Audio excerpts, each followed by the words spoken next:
I'm standing on a big slab of sandstone, looking down at a couple friends in the clear green water in the lake 50 feet below me. I'm trying to leap off the rock, but for some reason my body won't let me.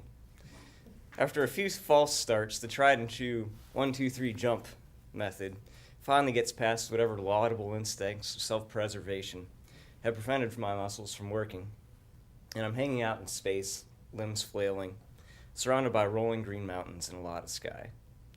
There's a 3-second float in the air that feels long enough to write War and Peace or paint the Sistine Chapel, then a slightly painful plunge into the cool depths of the lake.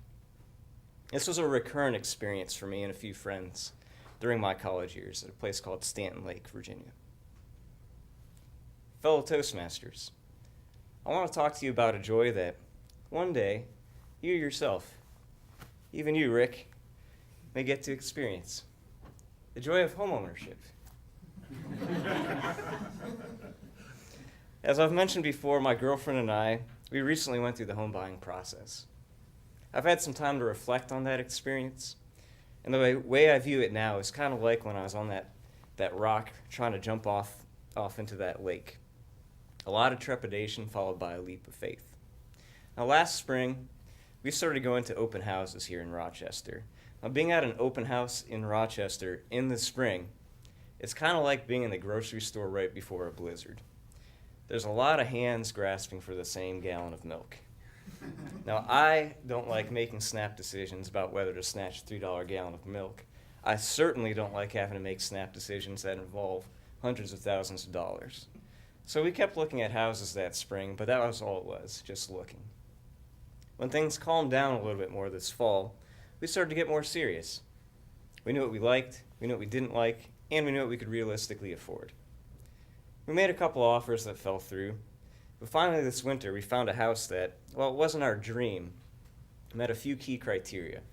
2 bathrooms, a nice yard, and it was more than 30 feet away from where the JM marching band practiced all summer long, which would have been our old apartment.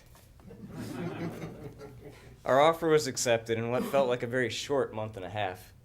We were at the bank signing a stack of papers that, mostly related to the house, but also included something about giving the bank power of attorney and the right to name our firstborn child Wells Fargo Klinger. That was it. Now, my future brother-in-law, Dan, he told me once about how he felt when they brought their first child home from the hospital.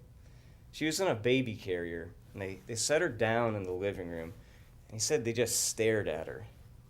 What kept going through his head, he told me, was complete bafflement on how to keep this thing alive, and just amazement that he and his wife had been allowed to take their daughter out of the hospital without any sort of training or competence in handling small children.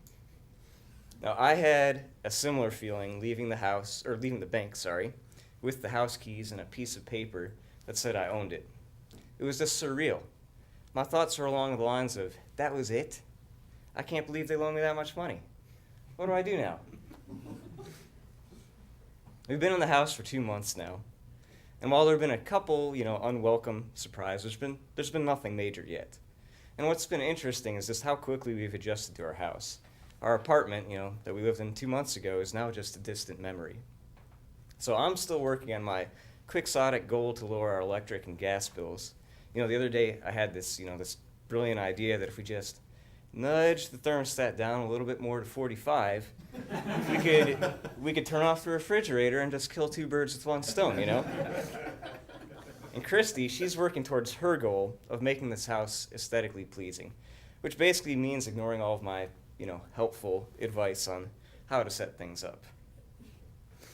After the house was inspected, and in those first few days after we moved in, I started noticing the little things that you just don't until you get into a place. I was really gung-ho to fix, every little thing. But, like a war where one side surrenders without any shots being fired, I've already started thinking things like, I don't think I need to scrape the peeling paint off the foundation blocks. It's just, a cosmetic issue. Or, why take down that dangling section of air duct when gravity will eventually just do the work for me? Which is probably just as well, as my home improvement projects generally have all the finesse of using a sledgehammer to crack a nut. But one home improvement project that has stuck around is working on our yard. We started this in a very small way, actually just yesterday, by hanging up our bird feeder, which probably more accurately should be called a raccoon feeder. And it's also just been exciting to discuss how we're going to make our backyard bloom.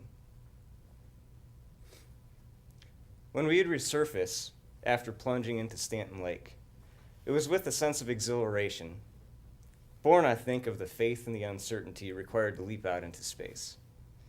It didn't matter how your day or your week had been. At that moment, you were renewed. And there's one thing about jumping into that lake that I find myself thinking about a lot recently. You see, I jumped many times, but I still found that every time I had to force myself to overcome that paralysis and get my limbs moving, get off that ledge. I find myself at this present moment in time preparing to take the plunge on a couple other major life decisions. And I have to remind myself that uncertainty is part of what makes any experience worthwhile. After all, playing cards wouldn't be any fun if you knew what everyone was holding. So I haven't been back to where I went to college in many years, but next time I do, I think I'll be paying a trip to Stanton Lake to see if I'm still ready to leap into space. Mr. Toastmaster.